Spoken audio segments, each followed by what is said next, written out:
Muy buenas tardes, bienvenidas, bienvenidos a esta transmisión en vivo que estamos teniendo desde el Facebook del Instituto de Investigaciones Sociológicas. Yo soy Charlene Curiel, profesora investigadora de esta institución, quien junto con Alaide Vences, que está haciendo una estancia postdoctoral, pues hemos desarrollado este seminario titulado De las violencias a la construcción de paz en un estado de guerra no convencional, en colaboración con la Dirección de Cultura de Paz de la Secretaría de Gobierno, encabezado por la maestra Leticia Cruz. Esta es nuestra 9ª sesión del seminario, un seminario que ha sido un seminario cerrado, ¿no? A una convocatoria, a una serie de personas que se inscribieron a partir de una convocatoria que lanzamos el pasado mes de abril.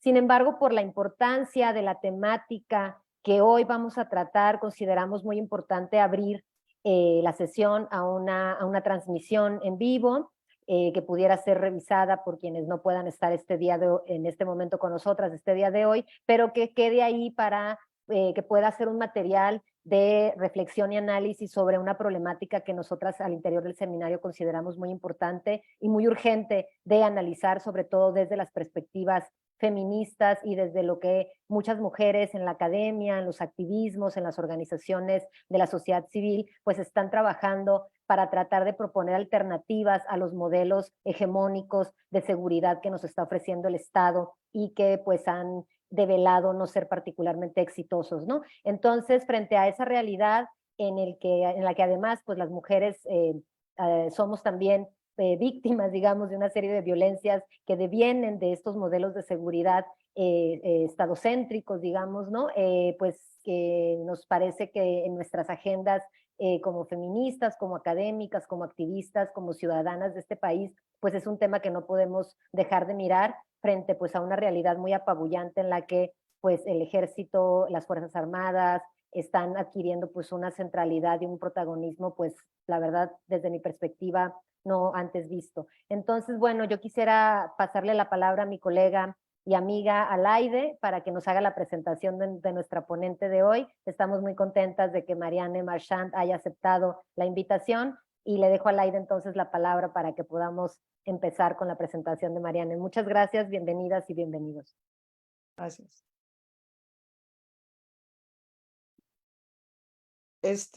Alaide, no funciona tu micrófono. Gracias. Bueno, pues muchas gracias. ¿Sí se escucha? Sí. Bueno, pues muchas gracias, Charlene, por la introducción. Hoy es un día muy especial porque está con nosotras una persona muy especial en el campo de la ciencia política, las relaciones internacionales, también en el campo, pues, ¿por qué no?, de la antropología, porque desde su perspectiva también ha aportado una forma distinta de entender las relaciones internacionales, la política desde abajo, no solo desde arriba, y que ha pensado siempre desde los márgenes, con una visión muy crítica, también propositiva.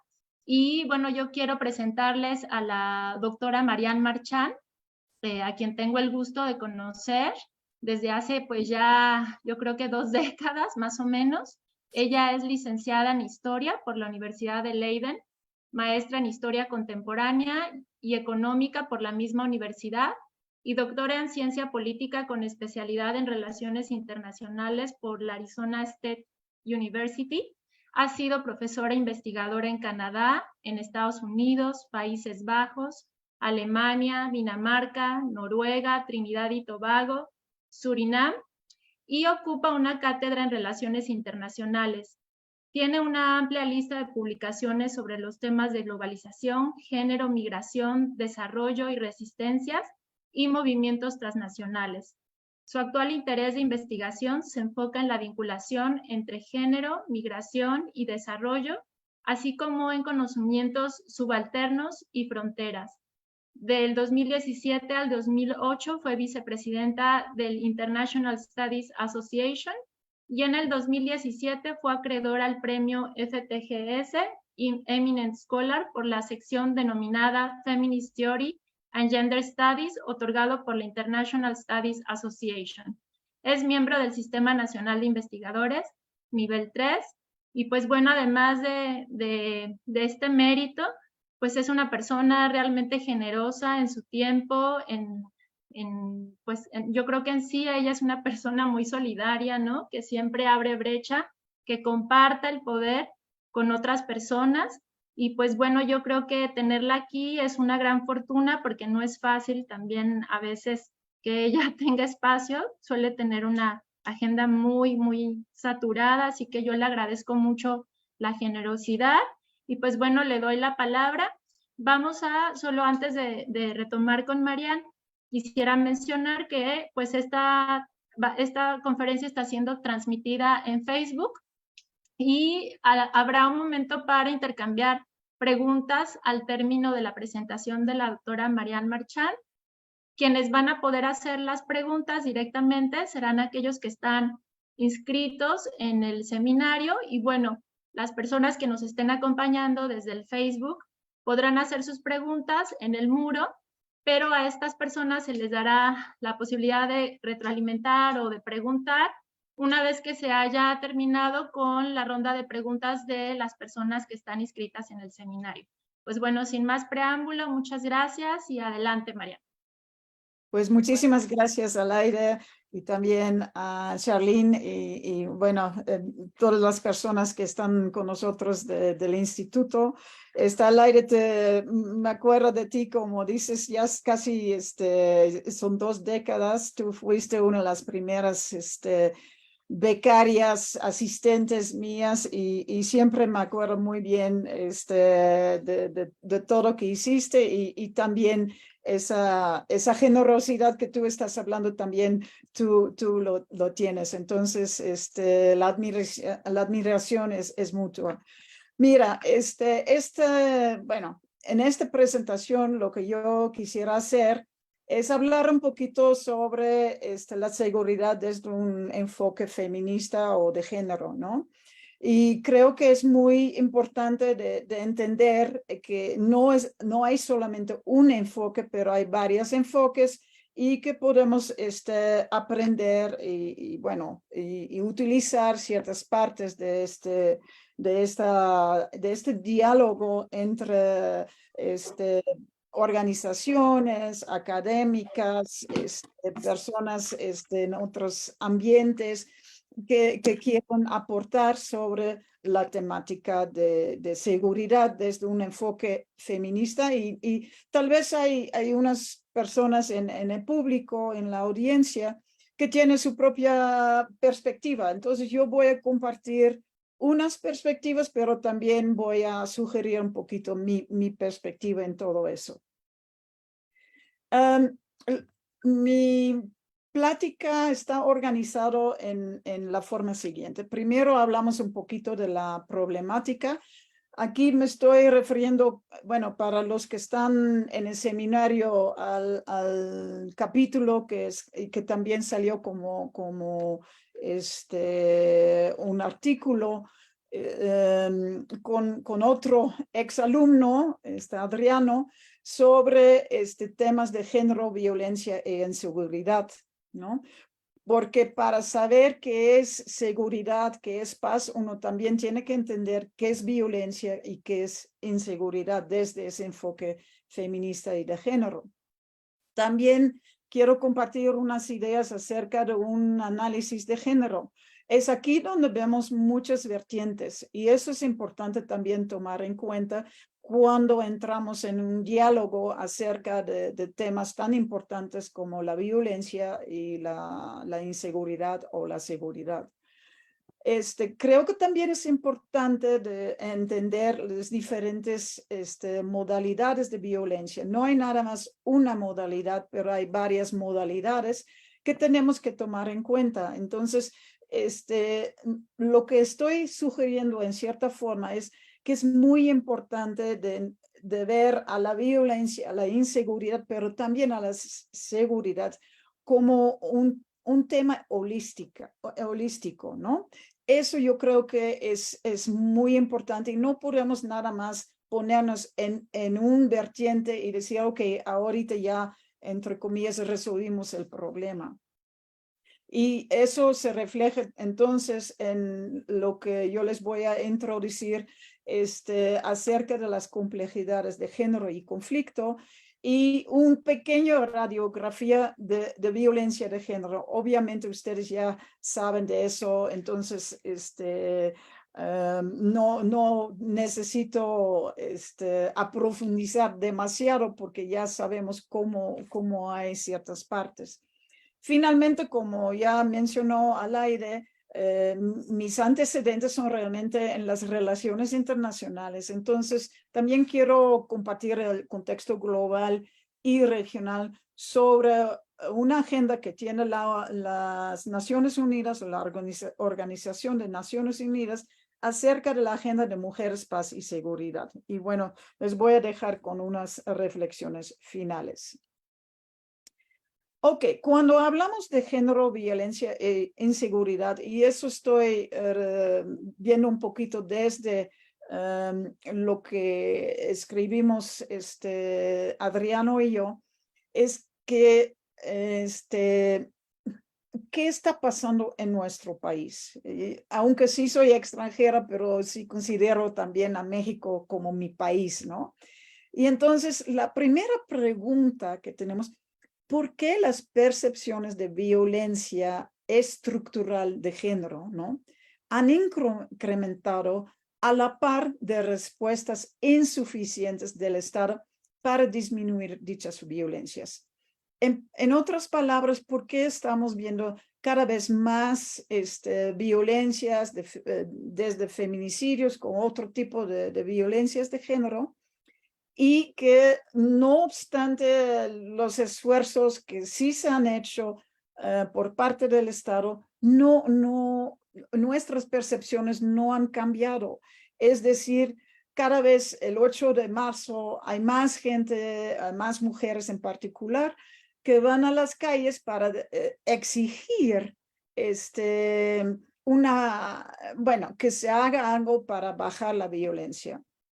También un tema que es importante como un hilo rojo en mi plática, ¿por qué las mujeres y las mujeres mexicanas? Creo que alguien tiene su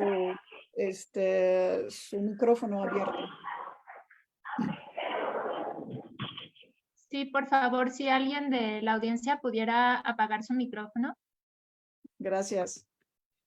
Entonces, ¿por qué las mujeres en general, pero en particular las mujeres mexicanas, perciben y viven la inseguridad en el país de tan distinta manera a la población masculina? Yo lo he visto, por ejemplo, con mis alumnos y mis alumnas, ¿no?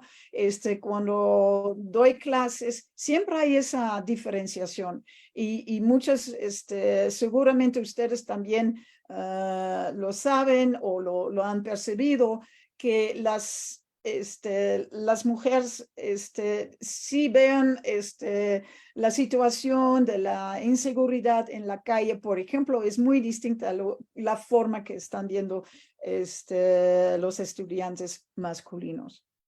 Entonces, el objetivo más general de esta plática y en general acerca de, bueno, en temas de desarrollar un enfoque feminista acerca de la seguridad, es visibilizar y analizar la seguridad y la violencia desde un enfoque de género y un enfoque feminista.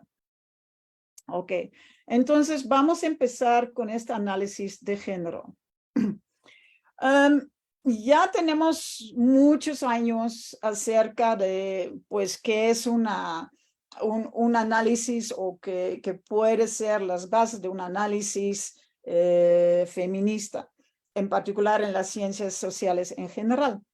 Ahora bien, hace mucho tiempo, ya en 1987, Sandra Harding comentó o comenta, ¿no?, que la producción de conocimiento feminista se tiene que ir más allá o rebasar la idea de agregar mujeres a un análisis. Entonces, no es cuestión de, ok, ya tenemos un análisis de seguridad y nada más ponemos dentro de este análisis las mujeres y ya tenemos nuestro análisis de género. No.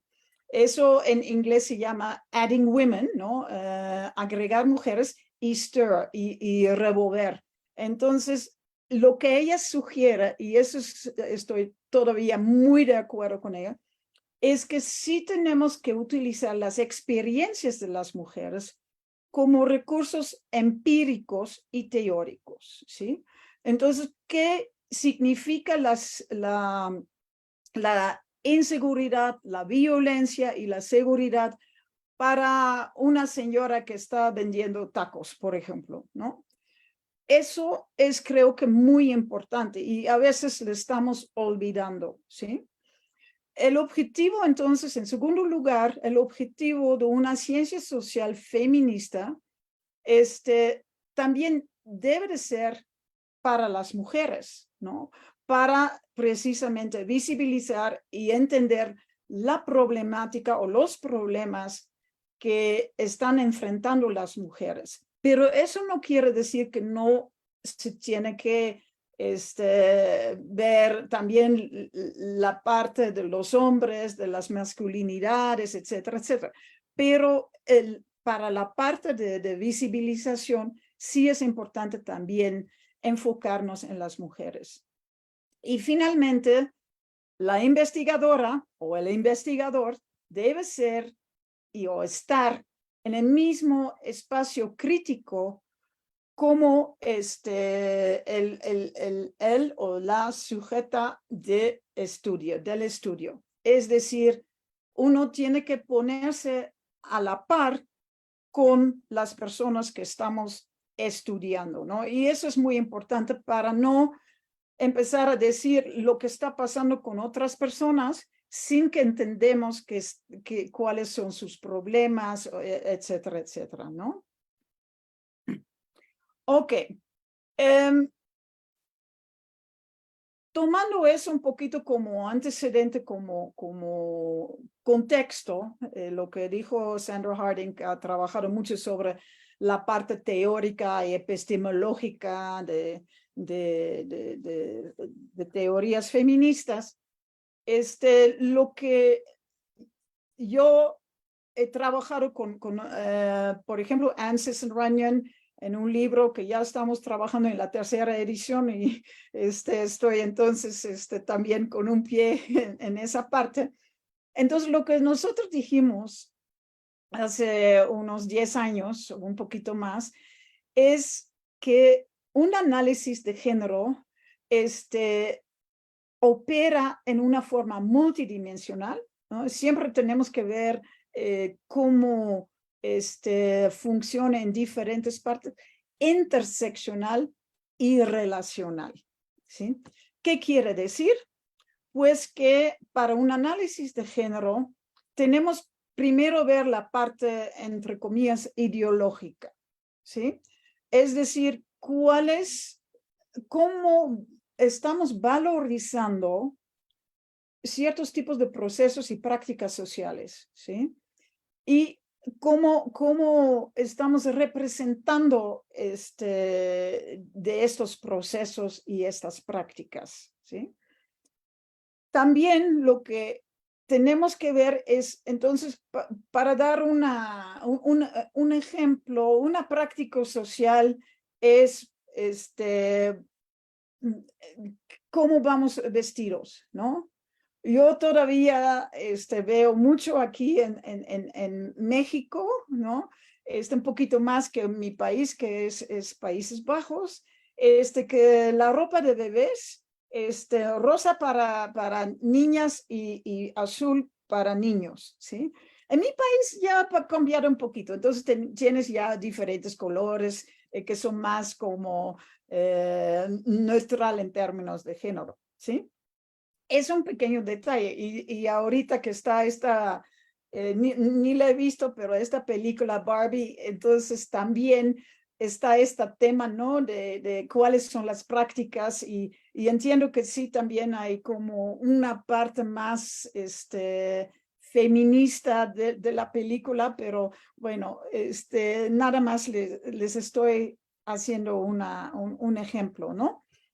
En términos, la otra parte para un análisis de género, tenemos que ver las relaciones sociales. Por ejemplo, el régimen de género que es más como hegemónico en cierto contexto, ¿no? Con un patriarcado, cómo funciona, etcétera, etcétera. Hay más equidad o igualdad de género o menos, depende, ¿ok? Y finalmente, tenemos que ver cómo construcción social, ¿no? De género está inscrito sobre los cuerpos de los hombres y mujeres. Y obviamente tenemos que agregar también a la comunidad LGBTQ y lo que ustedes prefieren, pero sí, es también importante. Entonces, esa construcción social de cuerpos, ¿no? Las expectativas de cómo nos comportamos, qué tipo de cómo nos vestimos, voy un poco de regreso a la primera parte, es también importante, pero también no, el cabello, etcétera, etcétera. Entonces, para un análisis de género, tenemos que ver la parte más como amplia, ¿no? Y la parte que es más multidimensional. Bueno, voy muy rápidamente porque hay una historia, una literatura bastante larga acerca de eso. Pero lo que, si vemos las relaciones internacionales como subdisciplina, o para unas personas hasta que ya es disciplina de ciencia política, entonces lo que vemos es, hay muchos cambios a partir de los 90. Las relaciones internacionales no son así como muy al inicio de estos cambios, pero sí han hecho bastante esfuerzo para abrirse a diferentes pensamientos acerca del feminismo, género, los estudios que se llama en inglés critical race studies, ¿no? De raza, de estudios críticos de raza, etcétera, etcétera, ¿no? Y los estudios queer también. Entonces, lo que vemos en los años 90 es que hay un turno cultural en las relaciones internacionales que abren espacios para estudiar temas feministas y de género en las relaciones internacionales. Y eso en parte tiene que ver que es el final de la Guerra Fría y como que hay más como movimiento en términos de entender nuevos temas que antes no se estudiaba, etc.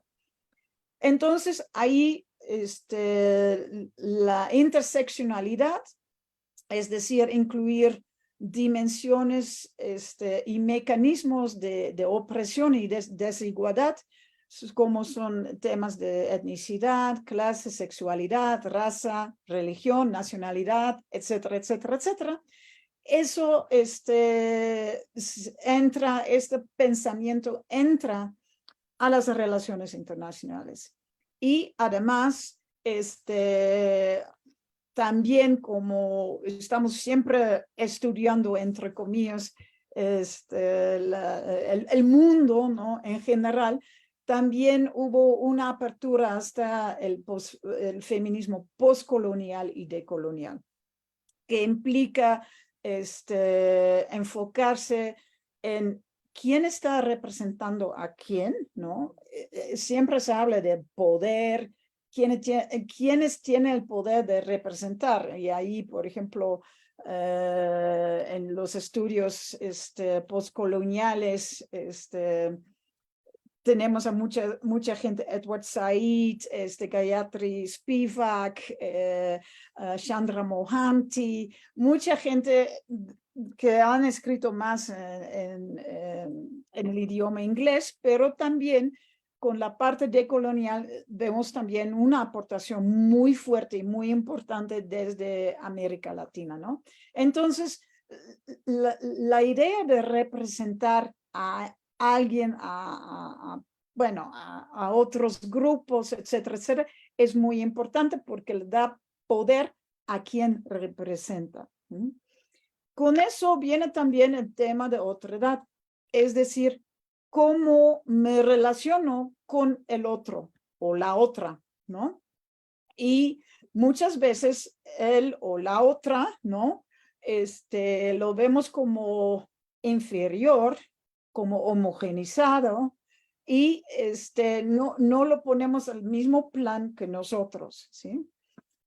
Con eso lo que trata de hacer los estudios post-decoloniales es entender o presentar o estar en diálogo con el conocimiento subalterno. El conocimiento que está enunciado por grupos marginados, etcétera, etcétera, quienes casi nunca tienen la chance de opinar, de mostrar su perspectiva, ¿no? Y entonces, con eso también, al final viene también la descolonización de teorías hegemónicas que, por ejemplo, en las relaciones internacionales han sido muy fuertes y siempre, bueno, al aire también lo sabe muy bien, se han enfocado en, por ejemplo, el realismo, ¿no? Que es las relaciones de poder entre los diferentes estados, más que nada.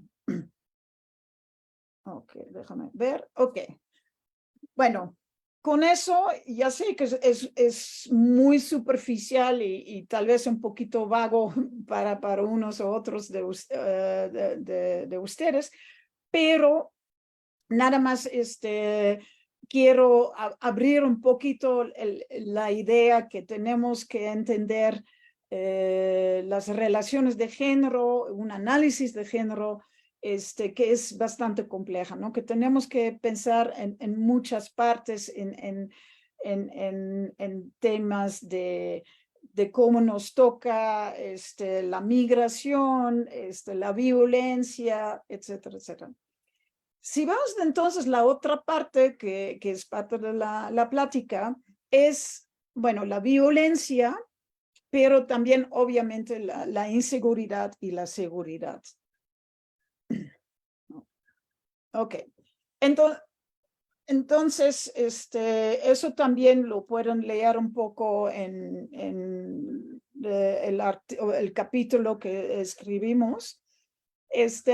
Un señor noruego, Johan Galtung, bastante reconocido, ha avanzado mucho los estudios de paz y él habla de diferentes modalidades de violencia. Y estas modalidades, él reconoce, por ejemplo, la violencia directa. Y la violencia directa básicamente tiene que ver con amenazas directas a la vida de una persona, ¿no? O de un grupo, pero más que nada una persona.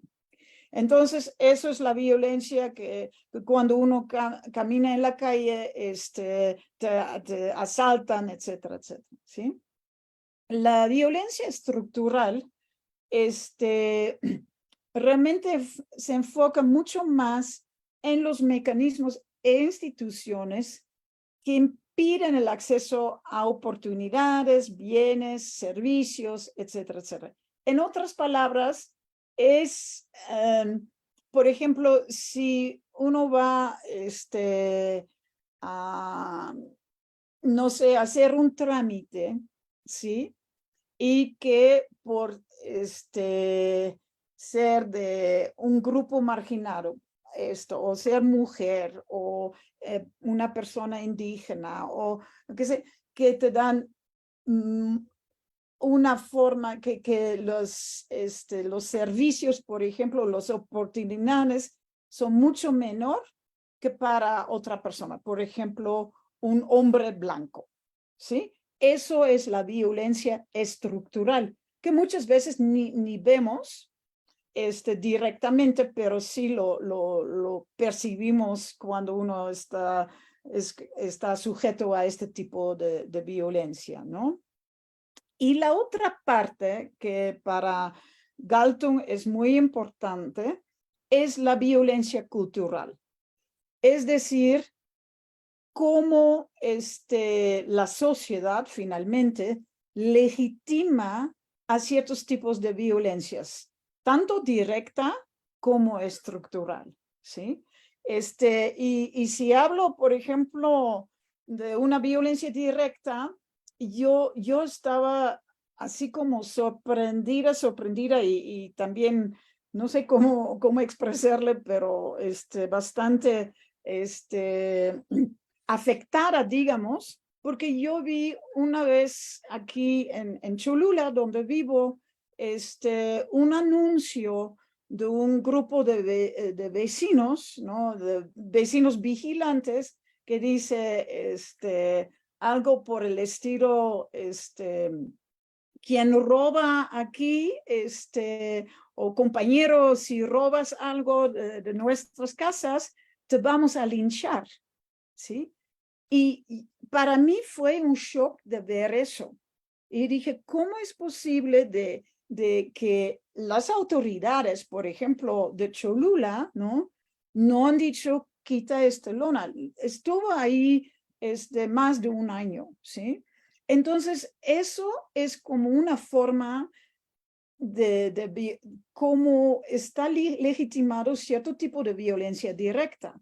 Yo entiendo que este grupo de vecinos vigilantes quiere proteger sus propiedades, sus familias, sus casas, etcétera, etcétera.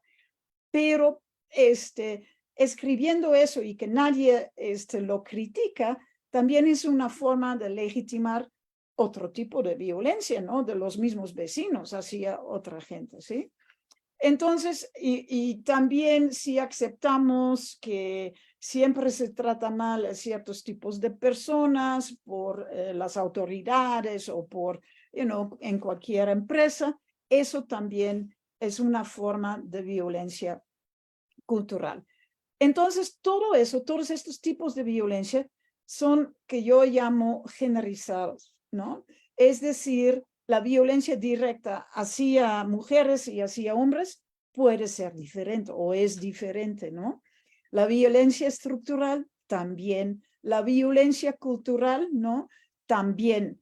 Entonces, eso creo que tenemos que tener muy bien en la mente.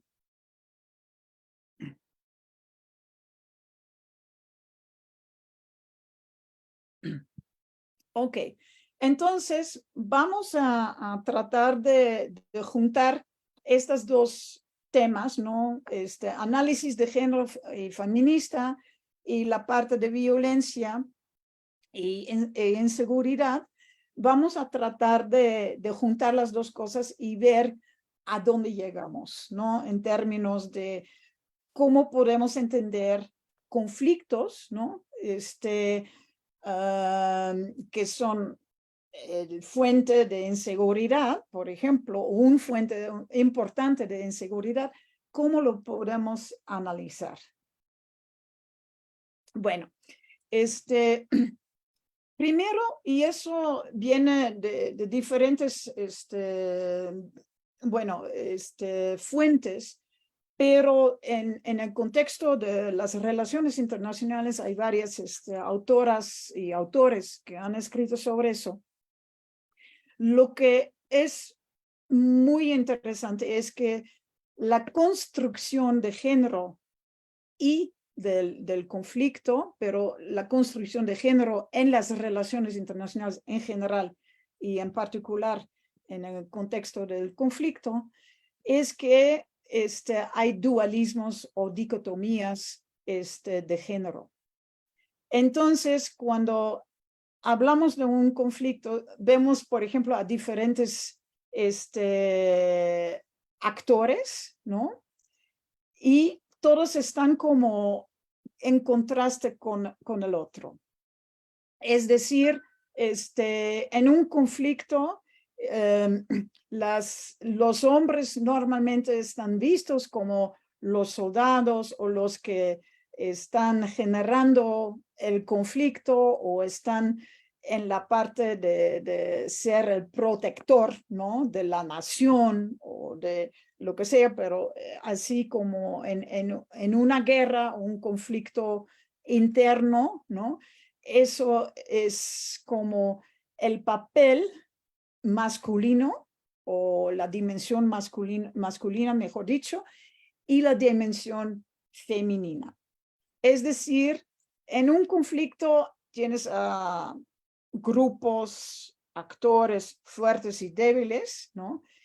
Pero, o las dimensiones fuertes y débiles, y todo lo que está del lado izquierdo, ¿sí? Está asociado con el masculino y todo lo que está a la derecha está asociado con el femenino. Por ejemplo, en un conflicto,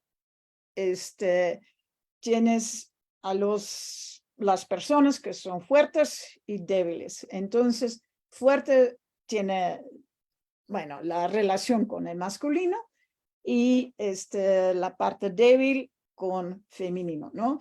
Muchas veces, cuando se legitima entrar a una guerra, es para proteger la nación, pero también las mujeres y los niños y las niñas, ¿sí?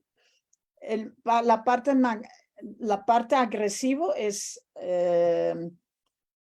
como vinculado al parte masculino y pasivo al femenino. Por eso estoy siempre escuchando cómo hablan de la guerra, o si quieren, el conflicto en Ucrania, ¿no? Y entonces, una de las primeras medidas que tomó el Estado ucranio fue que las mujeres pudieron salir, si quisieron, con sus hijos, como refugiados del país o refugiadas, y que los hombres no tenían permiso. Los hombres no me acuerdo exactamente, pero creo que fue 18 años y 50 y pico años, no tenían permiso de salir del país porque tenían que defenderlo, ¿sí? Ahí se nota claramente ese contraste, ese dualismo o dicotomía, ¿no? Entonces, también la parte femenina está normalmente vinculado con la paz, ¿no? Los que, bueno, que luchan, los que están metidos son los soldados y entonces la parte femenina es más vinculado a los civiles y también visto como las víctimas, ¿no? El hombre, la parte masculina, es el protector y el femenino, la mujer, los niños, son los protegidos. También, y eso viene también de otros análisis, cómo se construye una guerra o otro tipo de análisis, digamos, o de teoría, mejor dicho, de relaciones internacionales. Los hombres o el masculino está relacionado con lo racional y el femenino con irracional. Lo masculino con razonamiento y el femenino con emoción. Y por último, la parte de la izquierda, el masculino, es visto como superior al femenino o la dimensión femenina, que es visto como inferior. Espero que entiendan un poquito esa dinámica y cuando uno piensa también funciona, por ejemplo, en otros temas, ¿no? Por ejemplo, en temas económicos sí, económicas, también vemos este tipo de superior, inferior, de racional, irracional, etcétera, etcétera. Entonces, y obviamente en términos de conflicto, sí hablamos de guerra, de paz, de soldado, de protector y protegido, ¿no? Entonces, lo que se sugiere aquí es que el género estructura relaciones de poder por medio de estos binarios, ¿no? Donde el primero es dominante y el más deseable.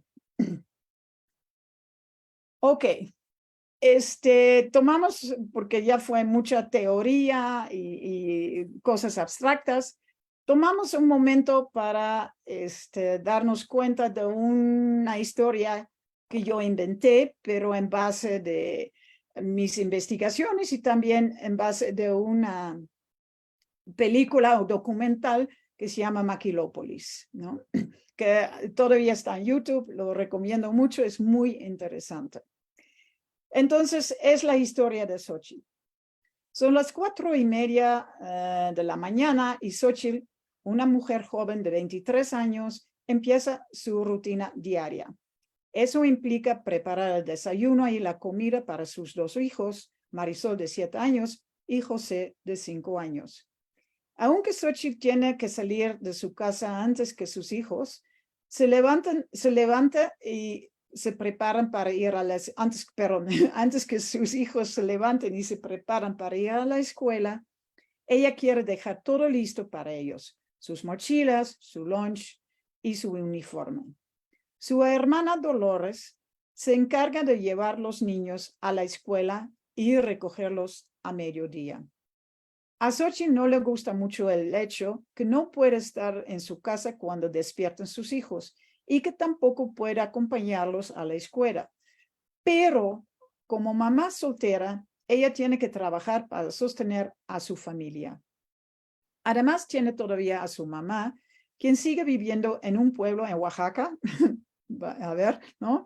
Y a quien envía cada mes unos 1,000 pesos de remesas como sustento. Xochitl tiene que presentarse a las 7 de la mañana en el trabajo, que es una maquiladora de una compañía transnacional electrónica. Su turno es de 7 de la mañana hasta las 4 de la tarde, pero ella tiene que viajar en transporte público al otro lado de la ciudad, lo cual le toma como 1 hora y media hasta 2 horas. En los últimos 15 años, Ciudad Juárez se ha vuelto cada vez más peligrosa para mujeres jóvenes que dependen del transporte público para desplazarse. Ahora las mujeres jóvenes como Xochitl están muy conscientes de los feminicidios que las rodean, pero no tienen muchas alternativas para desplazarse en la ciudad. Lo que quiero mostrar con esa anécdota, ¿no? Es que es la vida diaria de una persona, que ustedes seguramente conocen historias muy similares, y que nada más por vivir ya tiene que exponerse diariamente a situaciones de inseguridad y de violencia potencial. Entonces, para brincar un poco, para no entrar en demasiados, hundir demasiado en cosas finitas, lo que vemos aquí es, y también regresando un poquito a lo que vimos en estos dualismos, ¿no? Hay 2 tipos de inseguridad o de violencia, ¿no? Uno que está muy presente, ¿no? En las noticias, en las políticas públicas, es la guerra contra el crimen organizado. Pero la otra parte de los feminicidios ahora sí tiene bastante atención, pero desde mi punto de vista todavía no están tomados tan a la par como la guerra contra el crimen organizado. Entonces, lo que tenemos es un comparativo de discurso, si uno quiere, hegemónico, que se enfoca en la guerra contra el crimen organizado, es que sigue una lógica del Estado que da prioridad a la lucha o la guerra, a este conflicto en la agenda nacional e internacional, pero que al mismo momento invisibiliza a otras violencias o formas de inseguridad. Y eso lo contrasto con el tema de los feminicidios, porque ahí nos encontramos con una lógica de la sociedad, grupos de mujeres feministas, etcétera, etcétera, ¿no? Que tiene poca prioridad en la agenda nacional e internacional y que se enuncia por medio de voces marginadas o no escuchadas. Entonces, con un análisis feminista, eso es lo que nosotros tenemos que visibilizar y, analizar, pero también tomar en cuenta. Ok. Entonces, eso me lleva a una pequeña radiografía de la violencia de género en México. Yo digo, ustedes conocen suficiente de eso, ¿no? Pero lo que hemos visto, tomando en cuenta, por una parte, la guerra contra el narcotráfico, ¿sí? O las organizaciones de crímenes, crimen organizado. Y por otra parte, los feminicidios, ¿cómo haremos sentido de todo eso? Entonces, si buscamos o tratamos de entenderlo por medio de una radiografía de esa violencia de género, es que todavía estamos viviendo en un entorno con un patriarcado dominante, con muchas violencias directas, ¿no? Hacia, en particular, las mujeres, pero también personas de los grupos LGBTQ y, bueno, TTT, depende un poquito cómo uno le quiera definir. E impunidad dentro de un contexto del tejido social deteriorado por esta guerra contra el narcotráfico, ¿sí? Entonces, realmente, mi posición en ese sentido es que la guerra contra el narcotráfico, ¿no? O el crimen organizado, también se vincula con este tejido social deteriorado, ¿sí? Que da más todavía espacio a un patriarcado dominante y que en su momento también genera espacios, también por la impunidad, ¿no? Que producen masculinidades tóxicas, ¿sí? Que es, en realidad, estas masculinidades tóxicas, ahí voy a lo que hablé un poquito de relaciones de género, etcétera, etcétera. Aquí lo que vemos es una legitimación de conductas negativas hacia las mujeres, ¿no? Entonces, digamos que antes había mucha masculinidad desde dentro del patriarcado que se asumaba como el hombre como protector, ¿sí? De la mujer. Ahorita ese papel ha cambiado hacia una situación y una performatividad masculina tóxica. Entonces, las relaciones entre hombres y mujeres, el régimen de género también está cambiando y el conducto dentro de este contexto de masculinidad tóxica es que se haga una violencia cada vez más brutal. Y finalmente, ahí viene la parte de la corporalidad. Estas violencias están dirigidas realmente al cuerpo de las mujeres, ¿no? Con la forma que a veces encuentran estos cuerpos mutilados, etcétera, etcétera. No quiero entrar en detalle, pero eso es lo que yo sugiero que está pasando. Ok. Como es un seminario también de generar y construir una paz, ¿qué podemos hacer para mejorar la situación? ¿Sí? Bueno, hay muchas cosas que seguramente ustedes están hablando, bueno, cada vez que tienen una día de seminario, pero yo siento que aquí lo que tenemos que ver también y aprender es de checar lo que está pasando en otras partes, ¿no? Y eso para mí es también el contexto global y regional. Lo que ha pasado por parte de la ONU es la introducción de una agenda de mujeres, paz y seguridad, ¿sí? Y espero, bueno, les voy a mostrar un pequeño video. Espero que sí funciona. Por favor, avísame si pasa o no. Si no, pues ya ni modo. Eso es sobre las negociaciones de paz en Colombia. Y es muy interesante porque nos lleva a ciertas cosas. Y como el seminario que ustedes tienen tiene que ver con conflictos no tradicionales, ¿no? Quisiera compartir eso porque fue también la situación en Colombia.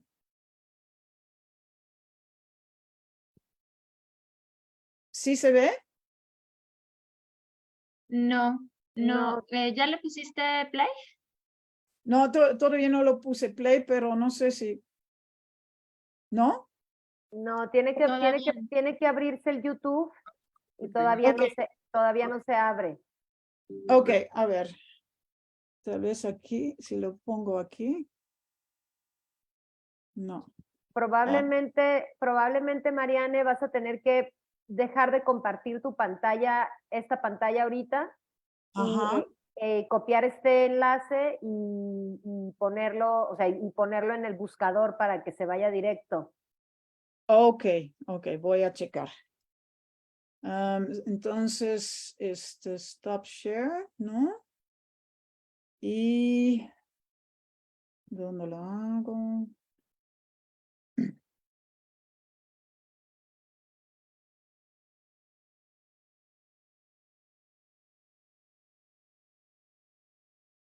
Ok, voy a compartir, creo que así. Colombia ha alcanzado un acuerdo de paz para poner fin al conflicto. ¿Sí se escucha? Sí, se escucha, pero no se ve. Ahora sí puedes compartir tu pantalla. Pero sí, ok. ok. De lucha han quitado la vida a más de 200,000 personas. Ahora sí se ve, Mariane. Ok. Las mujeres fueron blancos sistemáticos durante el conflicto y sufrieron secuestros, torturas y violencia sexual. Pero también se convirtieron en actores principales de las negociaciones para la paz. Las mujeres lucharon por asientos en la mesa de negociaciones y ayudaron a exponer el impacto devastador que la guerra trajo a sus vidas.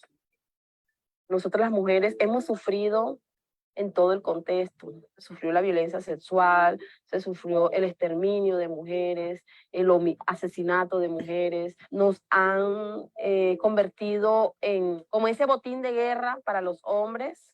Débora Barros es abogada y activista de derechos humanos de la comunidad indígena Wayuu en Bahía Portete, en la costa norte de Colombia. Los Wayuu son el pueblo originario más grande del país. En 2004, los paramilitares atacaron el poblado de Débora para expulsar a la comunidad de su tierra ancestral. Aquí en Portete hace 12 años hubo una masacre, asesinaron mujeres, acabaron con las casas, hicieron una cantidad de vejámenes horribles que hicieron que la comunidad se desplazara hacia Venezuela. Mi vida cambió porque en ese momento comencé a ser amenazada, comencé a tener mucho miedo, a temblar, pero me convertí en una mujer fuerte. A pesar de las amenazas contra su vida, Débora se convirtió en líder y enérgica defensora de las víctimas del conflicto. Fundó la organización Mujeres Tejiendo Paz, que busca justicia para las víctimas de la violencia.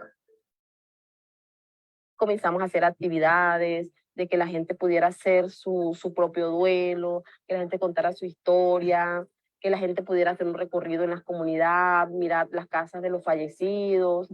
Cada relato, cada historia a mí me marcó mucho. A mí me dio más fuerza para seguir adelante y poder lograr el objetivo final, que es la paz. Yo creo que un elemento importante es el elemento de transformación del dolor, o sea, cómo transformar esos dolores en otra cosa, cómo transformar el miedo, cómo unir el miedo para poder hacerle frente a eso, ¿cierto? Viviana Penaranda es una activista de Buenaventura, localidad del Pacífico colombiano. En esa ciudad viven cientos de miles de desplazados por el conflicto. Lo que buscamos es el acceso también de las mujeres a esos espacios institucionales que por miedo no se llega. O sea, nosotras estamos transformando el concepto de poder. Colombian women have been extremely active and they have really become a very powerful political voice for resistance, but also for transformation. Belén Sanz es la representante de ONU Mujeres en Colombia. The peace process was announced publicly in October 2012. At that time, only men were plenipotentiary negotiators, or those who really take decisions in the table. Women's movements called together about 500 women from all parts of Colombia. They were together for 3 days. They had the support of UN Women and the international community, and they advocated very strongly for having women present in the peace talks table. And as a result of this very strong push, the president of Colombia announced the nomination of 2 women plenipotentiary within the negotiators. So we started to see a change there. Tras el anuncio, los negociadores solicitaron que se permitiera a las víctimas viajar a La Habana para que las partes del conflicto pudieran escuchar los testimonios de los que más han sufrido por la guerra. Belén Sanz acompañó a las víctimas. 60% of the victims who visited Habana were women, and women from all diverse origins of Colombia, and women who had been victims of different forms of human rights violations, including sexual violence, which was put forward as a key element. Cuando yo estuve en La Habana, Cuba, para mí, como mujer, como indígena y como víctima, fue algo importante porque realmente desde ahí podría dar mis aportes, mi lucha, mi resistencia, todo lo que yo había luchado como defensora y como mujer dentro de un escenario histórico para Colombia. O un éxito de las mujeres es haber constituido la Comisión de Género, ¿cierto? Estar allí, hablar y tener voz propia como mujeres. Creo que ha sido uno de los elementos pues, importantes de estos diálogos. Que se tenga en cuenta el enfoque de mujer y el enfoque de género en los documentos, que salga escrito, que se mencione ya, ¿sí? Que toda la gente esté diciendo cómo van las mujeres, cómo se va a reparar a las mujeres, cómo las mujeres estamos aportando, ¿cierto? Que se tengan en cuenta todas las múltiples violencias que viven las mujeres, eso.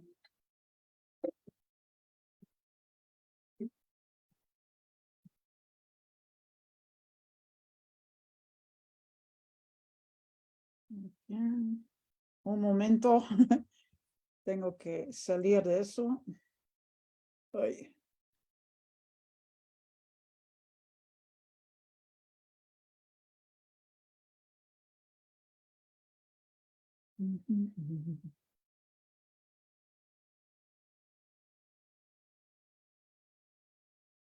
Creo que ya se ve, ¿verdad? Sí, sí se ve. Ok, bueno, lo que me gusta de este videoclip es que se trata de varias cosas, ¿no? Se trata de la violencia estructural, que las mujeres quedaron afuera y que, bueno, entraron finalmente a este contexto de negociación, entonces sí entraron a la parte institucional, pero también que las voces marginadas de las víctimas en particular se hicieron escuchar y visibilizar la situación. Entonces, eso yo creo que es muy importante de trabajar en estas 3, dimensiones que hemos mencionado antes. Entonces, cuando vamos y también aprendiendo un poquito de lo que han hecho las organizaciones transfronterizas entre, por ejemplo, Ciudad Juárez y El Paso acerca de los feminicidios, creo que a veces cuando uno tiene muchos problemas localmente, es importante de también vincularse a diferentes niveles de poder finalmente, ¿no? Y ver estos mecanismos, cómo se pueden utilizar para mejorar una situación. Entonces, aquí es mi sugerencia o una sugerencia es que tenemos que ver cuál es la agenda de mujeres, paz y seguridad de la ONU, que en realidad empieza ya al inicio de los 2000, digamos, ya casi son 20 años, y que, por ejemplo, sugiere que lo que es muy importante, que las mujeres participan y están representados en todos estos procesos de toma de decisiones, tanto en términos de la prevención, pero también de la resolución de conflictos y en la construcción de paz. También la agenda incluye una perspectiva de género que yo digo que no va muy lejos, ahí sí se tiene que mejorar bastante, pero una perspectiva de género en operaciones y negociaciones de paz, ¿no? Aquí en México no estamos hablando de cascos azules y todo eso, pero que cualquier emprendimiento hacia una negociación, una construcción, una operación que tiene como objetivo mejorar la situación de paz, yo creo que eso sí es importante de incluir una perspectiva de género. Y también que sea parte de la agenda la protección y el respeto para los derechos de la mujer. Y entonces, en particular, combatir la violencia de género en situaciones de conflicto.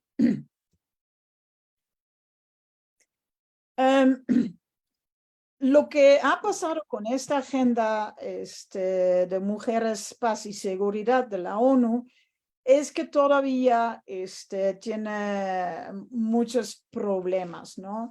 Y uno de los temas más importantes en ese sentido es que todavía hay pocas mujeres involucradas en las negociaciones de paz. Si, por ejemplo, uno ve la parte de unos intentos de negociaciones de paz entre Ucrania y Rusia, que son muy pocos, pero las fotos muestran nada más a hombres, ¿no? Entonces ahí sí no hay nada de una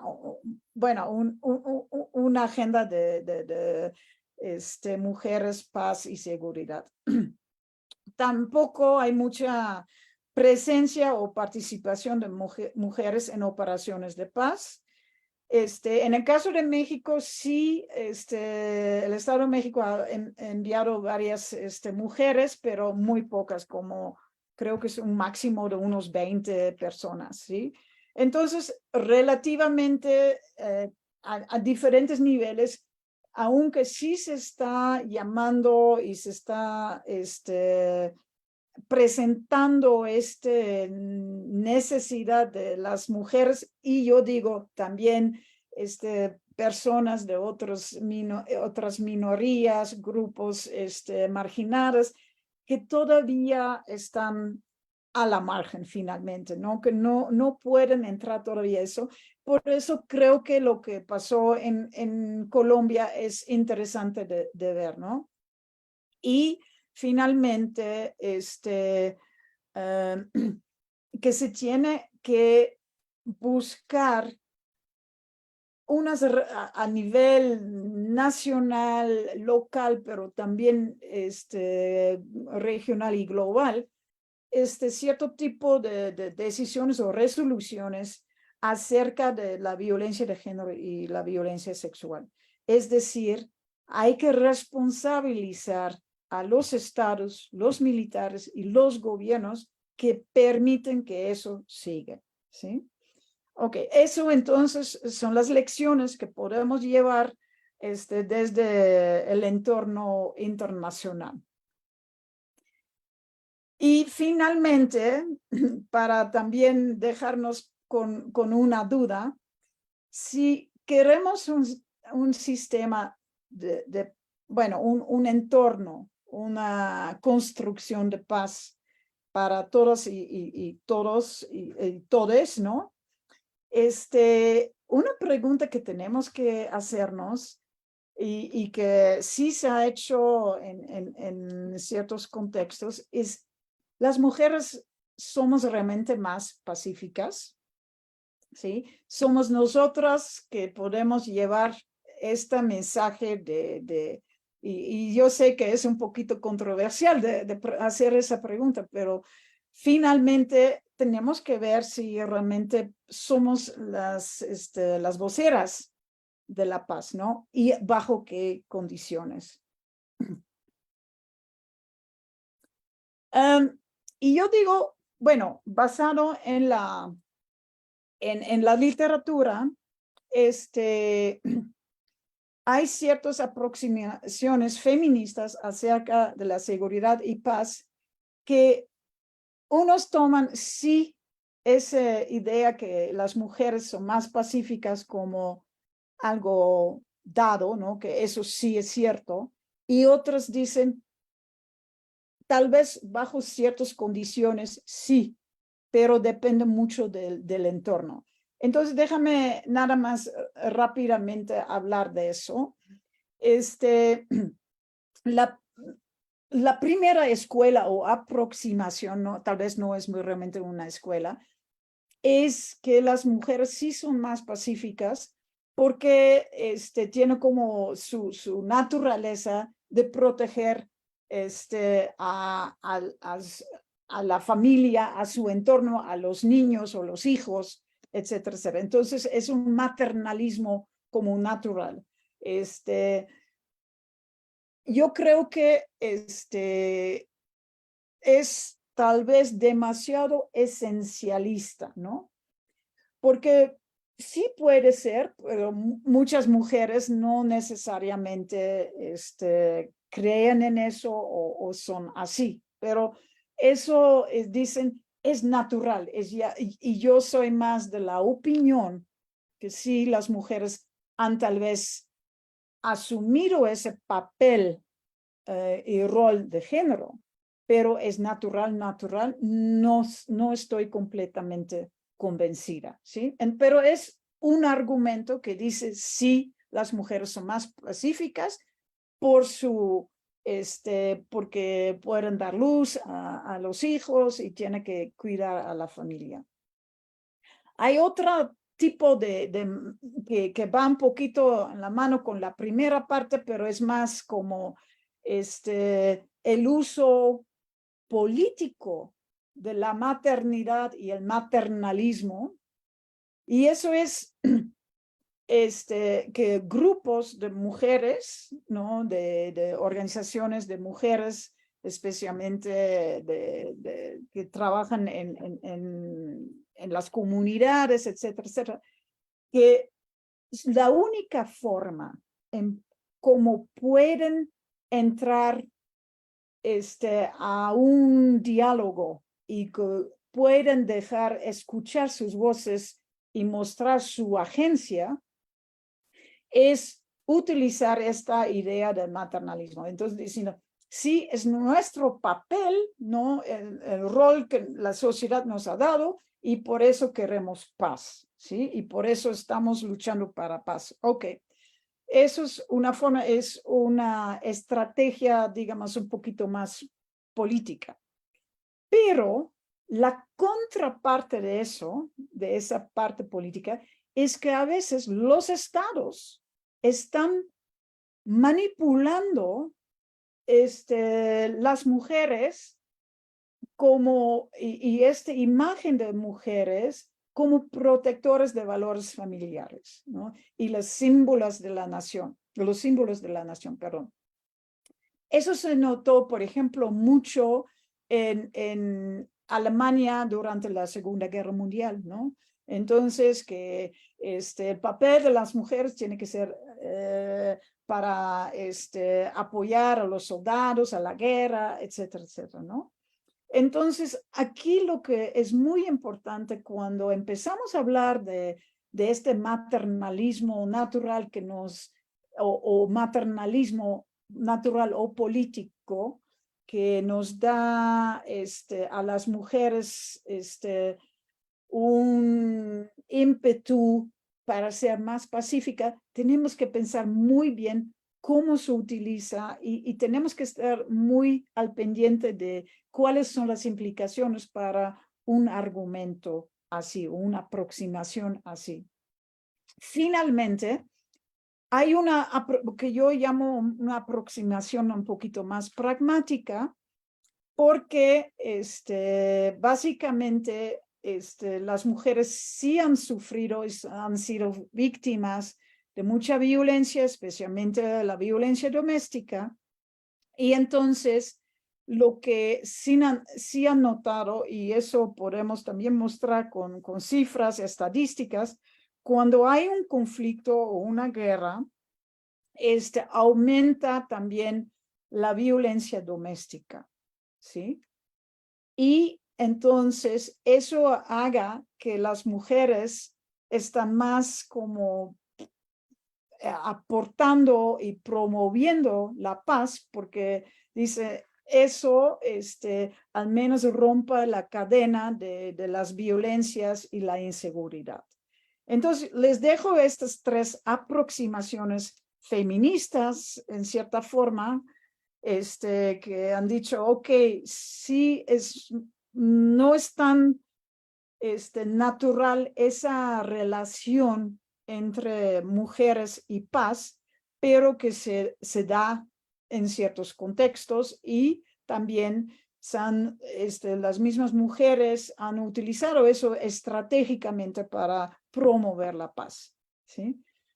Bueno, eso me lleva a mis conclusiones o reflexiones finales, que básicamente el Estado, ¿no? En este caso el Estado mexicano, tiene que impulsar una seguridad integral, donde está central la transversalidad de género. Entonces, no tenemos que caer en estos dualismos. Por ejemplo, la guerra contra el narcotráfico no tiene nada que ver con los feminicidios. Sí tiene que ver y tenemos que mostrar cómo están vinculados, ¿sí? La tarea para la sociedad es que tenemos que seguir con la visibilización de las violencias de género y las inseguridades y sus recrudecimientos, ¿sí? Para, bueno, generar un nuevo tejido social, pero también presionar a las autoridades que lo tomen más en cuenta. Obviamente, como parte de eso, es combatir a las masculinidades tóxicas, que aunque no tengo cifras, pero sí tengo por nada más seguir lo que está pasando, sí parecen estar en aumento.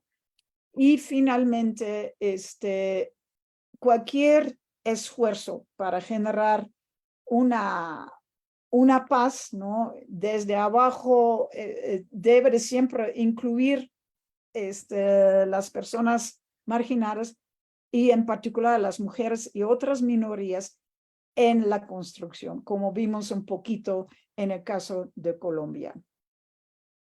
Y con eso les dejo. Muchas gracias por su atención. Muchas gracias, Marian. Pues tenemos el espacio abierto para preguntas, comentarios de parte de las personas que están inscritas en el seminario. Entonces, pues está aquí el espacio. Tenemos un mensaje por ahí. A ver.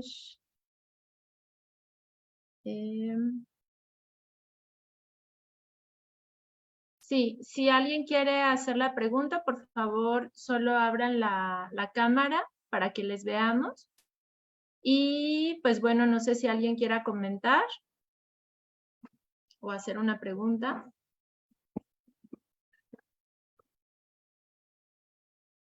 Tenemos ahí a Mari Carmen Ortega. Solo hay que habilitar tu audio.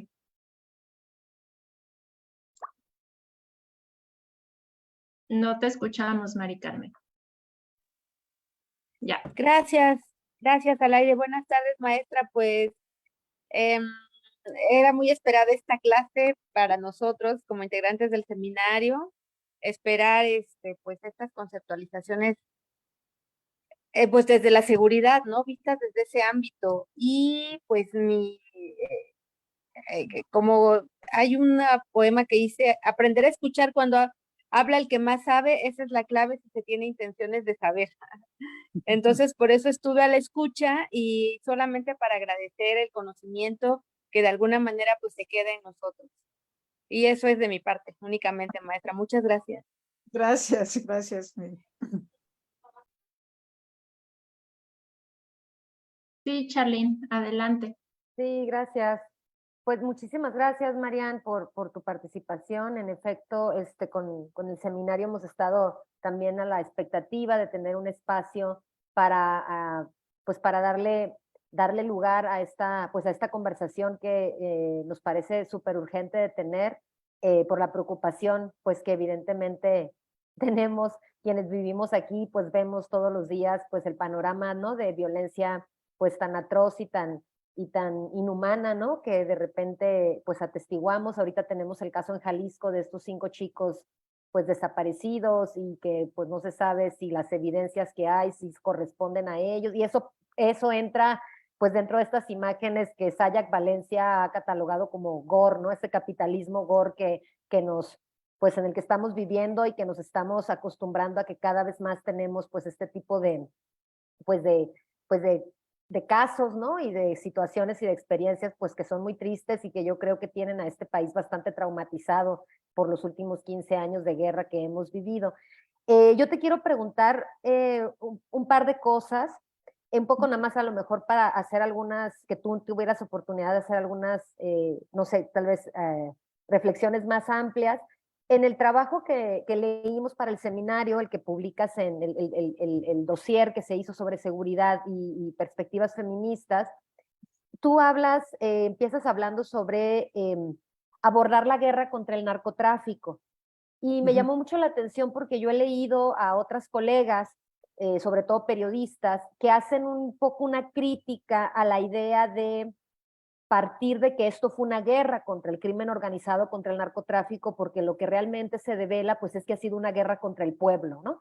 Es decir, ha sido un pretexto para militarizar, ¿no? Para incrementar medidas de seguridad, es decir, una serie de cosas que nos llevan a creer que realmente el narcotráfico pues fue un pretexto, ¿no? El crimen organizado fue un pretexto pues para sacar el ejército a las calles, o más bien intensificar la presencia, el ejército ya estaba en las calles, ¿no? Pero intensificar la presencia del ejército en las calles, etcétera. Entonces, hay quienes se niegan, digamos, a hablar de una guerra contra el narcotráfico, ¿no? Porque parece como que se institucionaliza, digamos, como si realmente hubiera sido una guerra contra el narcotráfico, cuando lo que vimos pues fue que pues los cárteles no nada más se fortalecieron, sino que además se diversificaron y diversificaron sus actividades, y bueno, y pues al crimen organizado hasta ahora pues no le ha pasado la gran cosa, ¿no? Al contrario, está en completa expansión.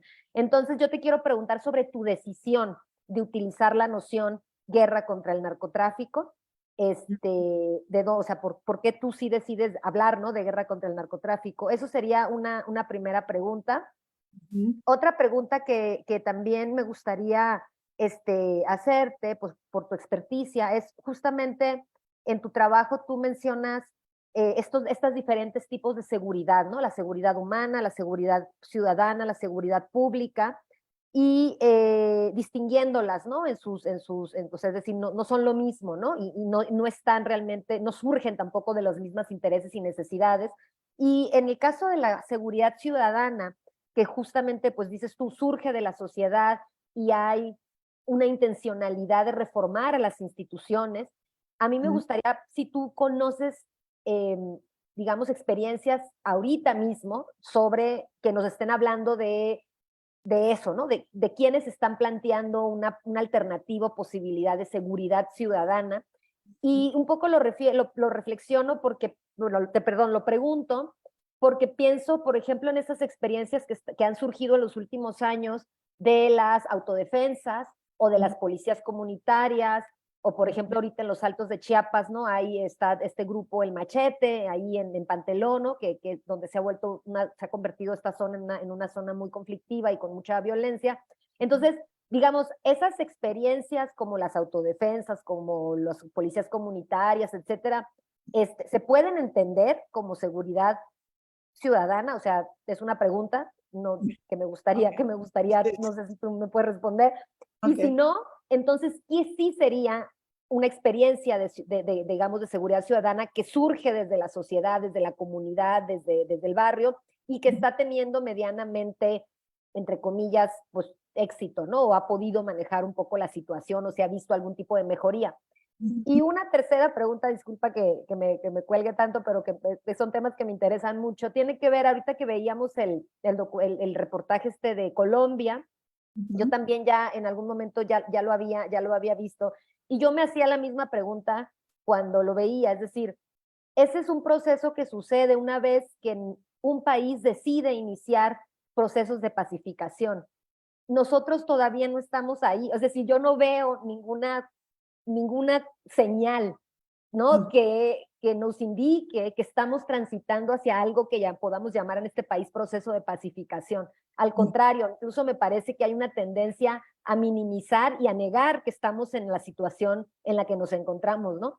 Entonces, mi pregunta es, o sea, ¿qué tendríamos que hacer o qué nos falta como para, no sé, o sea, llegar a pensar en que en este país tenemos que empezar a hablar de un proceso de pacificación? Es decir, tenemos que llegar a ese lugar, no necesariamente con la intervención de nadie, ni extranjera, ni los cascos azules, ni la OTAN, ni mucho menos, pero sí, ¿quién tendría que dar ese primer paso de empezarnos a pensar en una transición hacia pues, un proceso de pacificación en este país que está viviendo pues una guerra no convencional, y pues que ha causado pues ya tantísimos estragos, ¿no? O sea, es decir, no vamos a repetir las cifras que ya tenemos de asesinatos, desaparición y demás, pero que ya es, desde mi perspectiva, insostenible. Pero yo veo muy lejano, ¿no? Ese punto de el proceso de pacificación. O sea, yo no veo que ninguna instancia del Estado esté realmente preocupada, intentando caminar hacia allá. Entonces,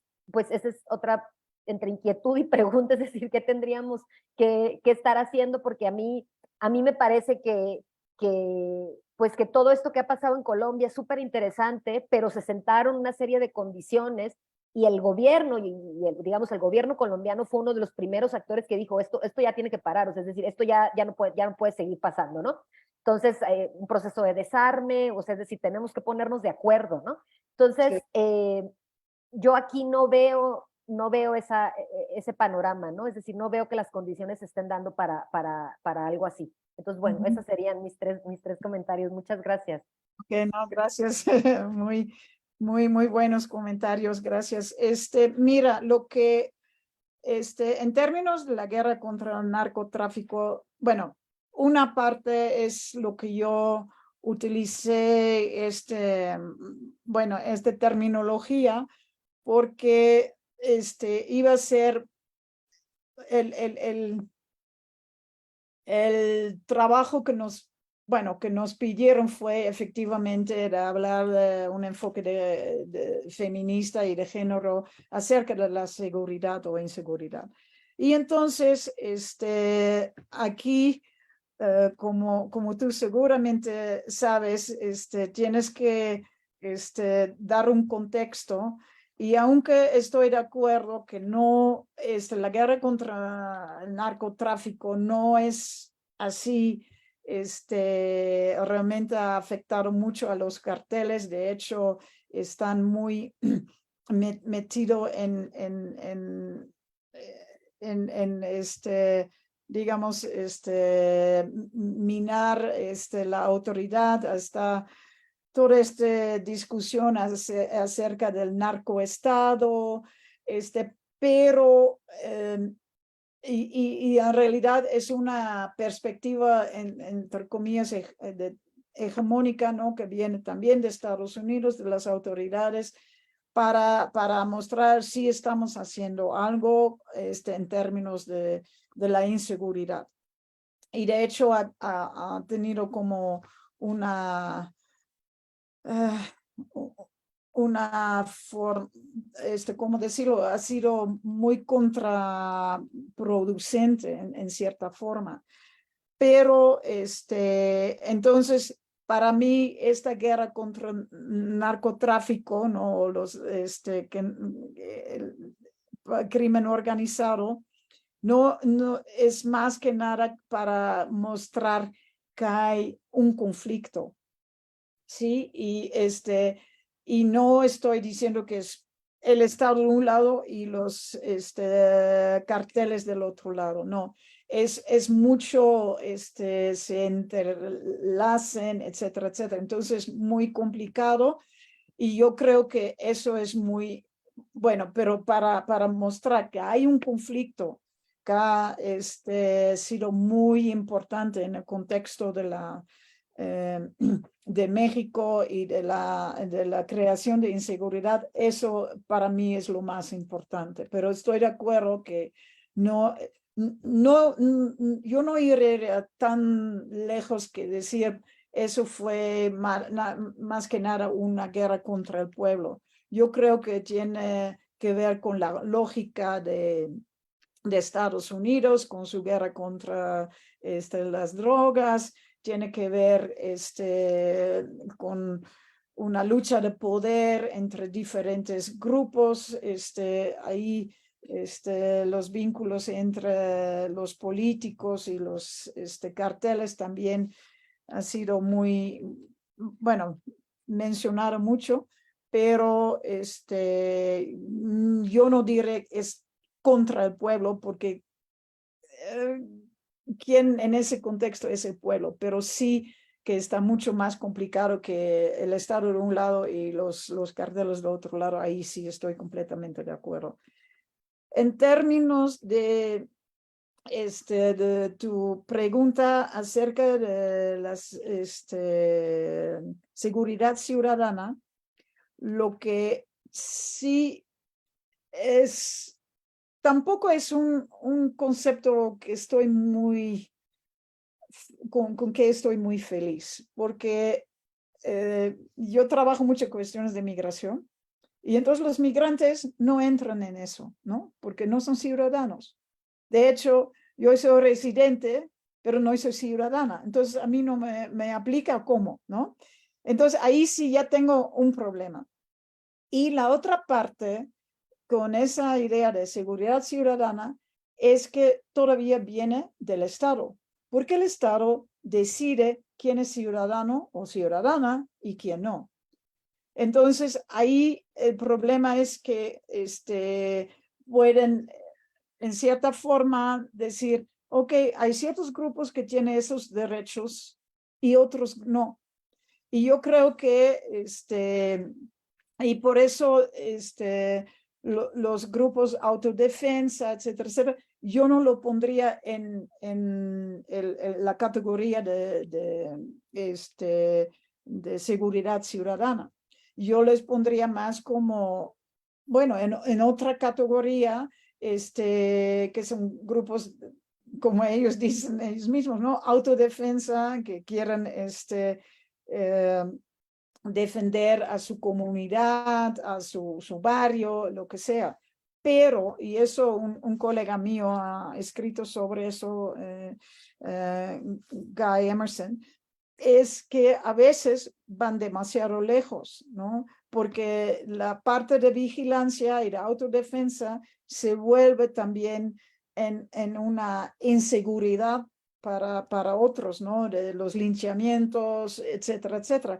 Y han linchado a gente que no hubieran tenido que linchar. Bueno, nunca yo creo que se tiene que linchar a nadie, pero personas que han sido víctimas que ni tenía que ver de lo que fueron acusados, ¿sí? Entonces ahí sí es la falta de tener realmente un Estado de Derecho y que, bueno, hay estos vacíos donde la gente toma riendas en el asunto o cartas en el asunto. Entonces, para mí, sí, yo veo que es importante de tener a diferentes grupos, en particular comunidades, grupos marginados, como una forma bueno, que deben de estar involucrados en construir, y ahí sí en el artículo hago una diferencia entre seguridad y paz. Seguridad es todavía la contraparte, digamos, de violencia, es poner ciertas barreras a la violencia. Paz entra en otra lógica, ¿sí? Entonces, para mí creo que es importante de ir más allá de seguridad y tratar de generar algo que es no violenta, una situación no violenta y de paz, ¿sí? Y yo creo que lo que sí hay que involucrar a la sociedad civil, a las comunidades, no nada más la sociedad civil organizada, pero también a otras, pero también tener mucho cuidado con esta terminología de seguridad ciudadana, porque ¿qué entendemos aquí con la parte de ciudadana, ¿no? Y finalmente, la construcción de paz, yo veo también muy poca, digamos, muy pocos esfuerzos de hacerlo, pero efectivamente creo que el seminario de ustedes podría ser una forma de empezar a pensar en eso, ¿sí? Y creo que ahorita hay ciertos, ahorita no me entra en la mente un ejemplo concreto, pero hay unas actividades muy locales que empiezan a hablar más de paz que de seguridad, etcétera, etcétera. Entonces yo creo que estamos al inicio de hacer ese cambio, de ese paso hacia, ok, si queremos paz, ¿dónde empezamos, no? Y creo que eso es importante, y los espacios como el seminario, o de hecho yo hice la pregunta también en mi última clase del semestre pasado, ¿qué significa para ustedes paz? Y por qué piensan ustedes que estamos hablando de inseguridad, de violencia, a veces de seguridad, pero no de paz? Y creo que ponerle en la mesa es el inicio de esa transformación. Pero tampoco veo todavía mucho movimiento en ese sentido. Gracias, Mariana. Perdón, sí me acuerdo una cosa, pero traté de buscar más información y no he tenido tiempo para indagar más.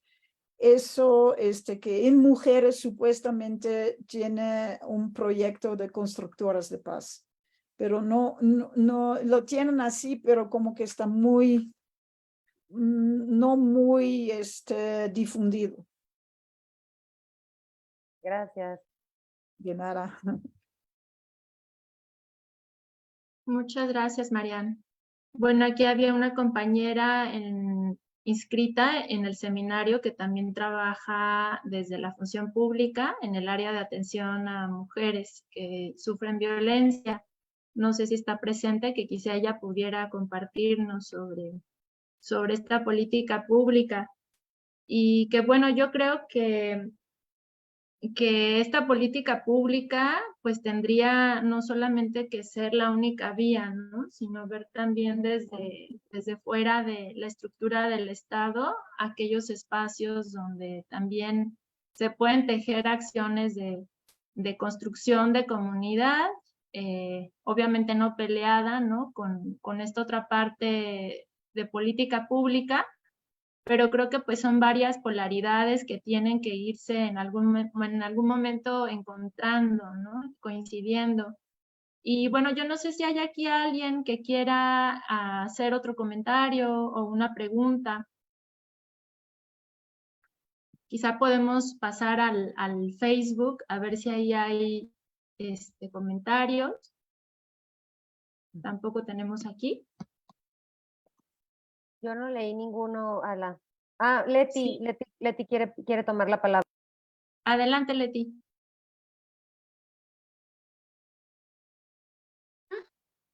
¿Me escucha? Sí. Gracias. Pues muchas gracias por la conferencia, muy alentadora. Para no robarte mucho tiempo, yo quería conocer tu enfoque sobre seguridad, paz frente al feminicidio. ¿Cómo haces la lectura frente a esta violencia hacia las mujeres? Y con esta mirada, ¿no? de la seguridad y la paz. Gracias. Ok, de nada. Ya vi tu pregunta en el chat, efectivamente. Mira, como ya mencioné, seguridad es más como entrar en una lógica de violencia que se tiene que parar para generar seguridad, ¿sí? Y la paz no entra en esa lógica de violencia. Es decir, bien, no es como bloquear, digamos, violencia o algo así. Más que nada es, viene más de una situación, un entorno,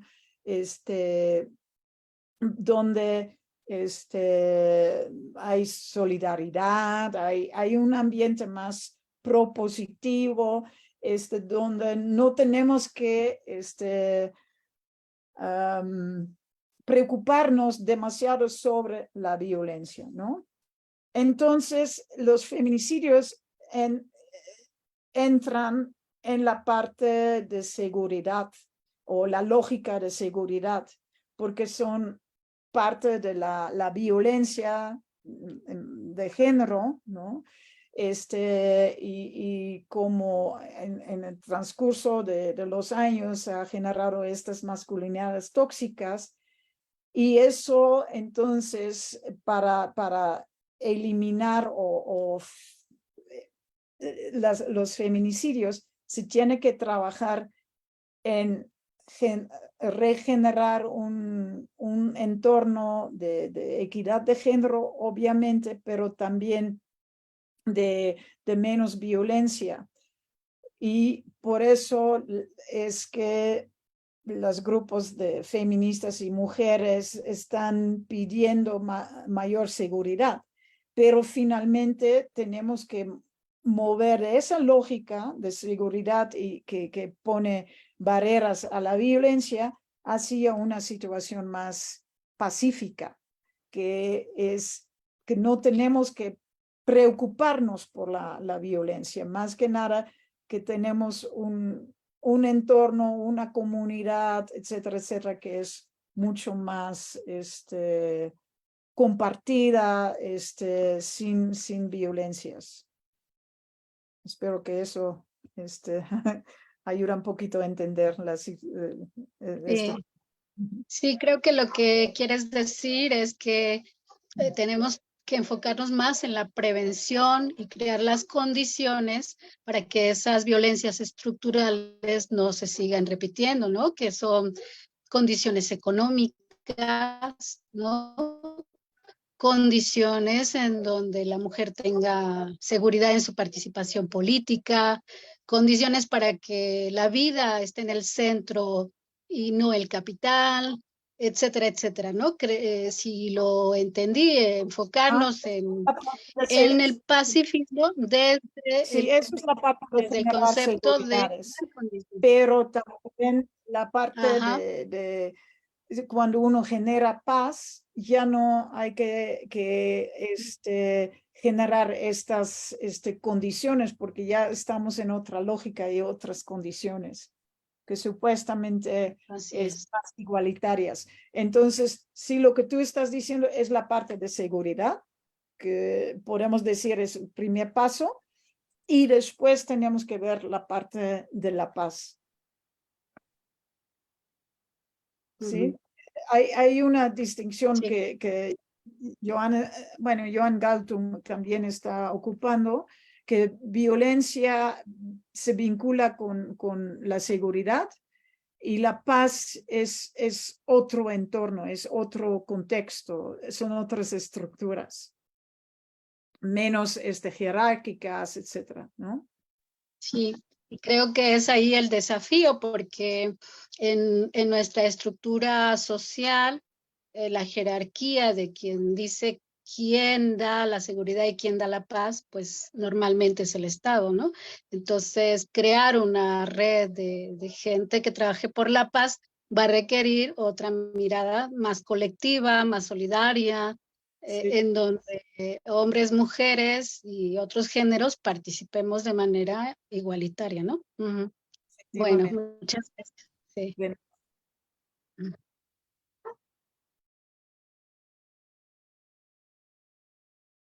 Pues vaya tarea, yo creo que estamos ante un reto muy grande. Ahorita escuchando a Charlene también me preguntaba justo, o sea, cómo hacerle para generar un proceso de paz en un país como México, en donde hay pues esquizofrenia, ¿no? Parece que no estamos en guerra porque no es una guerra convencional, declarada, tácitamente como tal, ¿no? Es una guerra contra el pueblo, pero que no se asume como tal. Entonces, de repente, pues hablar de un proceso de paz en una estructura nacional donde participen todas las personas, ¿no? O los grupos representativos de minorías, de personas que están siendo afectadas directamente por la guerra, pues creo que eso se ensayó hace 10 años, ¿no? Con el Movimiento por la Paz. Fue un ensayo, pero ese ensayo pues fue, no sé si fallido, pero se quedó en el umbral. Y creo que fue un momento muy importante en el que se unieron muchas fuerzas, muchas voces que no habían levantado la voz y que no precisamente buscaban cambios políticos como los movimientos anteriores, ¿no? Sociales. Lo que buscaban era vivir en paz, sin violencia y seguros, ¿no? Que a sus familiares se les buscara, se encontraran, ¿no? Los desaparecidos. Y pues son temas que venimos acarreando todavía. Y yo creo que parte de este seminario es justamente, ¿no? Dejar de negar lo que es real, lo que está ocurriendo, y pues darle la vuelta al negacionismo y empezar a producir este tipo de reflexiones compartidas en nuestros contextos, ¿no? Donde estemos desde la organización de mujeres, desde la organización también campesina, ¿no? De quienes están en procesos comunitarios, pues también ahí empezar a colocar este tema de qué es la paz, cómo la estamos entendiendo desde la lógica de la comunidad y en relación a lo que está también interpretándose en la agenda nacional de gobierno, ¿no? ¿Qué están ellos ofreciendo? Porque ahora el gran tema es que sí se ha vuelto también rentable para la política pública hablar del tema de paz, ¿no? Entonces, a ver, vamos a hacer la interlocución. ¿Cómo la están viendo ustedes y cómo la estamos viendo nosotros, ¿no? Ahí sí hay que revisar. No sé, ¿tú cómo ves si hay esperanza en eso? ¿Cuál podría ser la vía, ¿no? Para generar un canal de comunicación entre estos dos polos. Estamos en el inicio de esta, pues, de las elecciones, de las pre-campañas, etcétera, etcétera. Y honestamente, yo todavía no veo mucha, bueno, no veo mucha, ¿cómo decirlo? Iniciativa acerca de eso. Yo veo, como ya mencionó Charlene, mucha militarización y eso para mí es muy, muy preocupante porque el sector militar nunca habla de paz, habla de seguridad y de inseguridad, pero nunca habla de paz.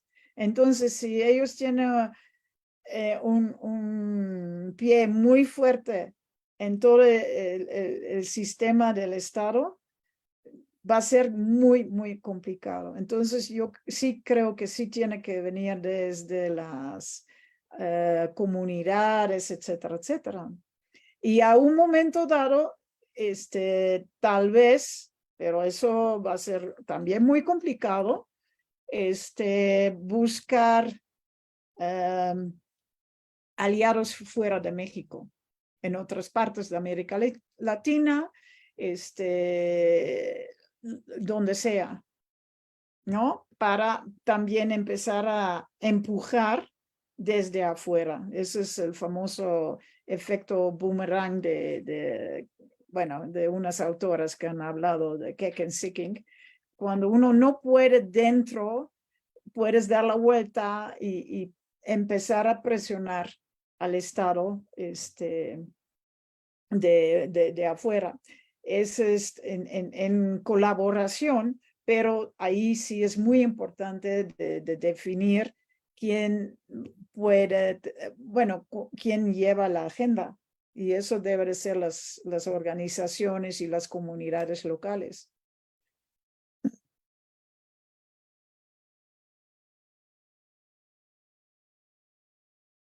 Sí, ciertamente, y quizá el proceso en Colombia creo que también influyó mucho, ¿no? Lo que ya venía desde afuera dándose y las alianzas que hubo pues con países, ¿no?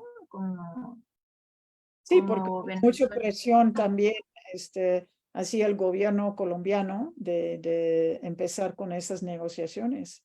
Sí. Entonces, ahí sí es, el tema siempre es visibilizar y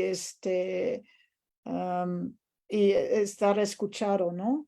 Y entonces buscar los canales donde se puede estar escuchado, sí.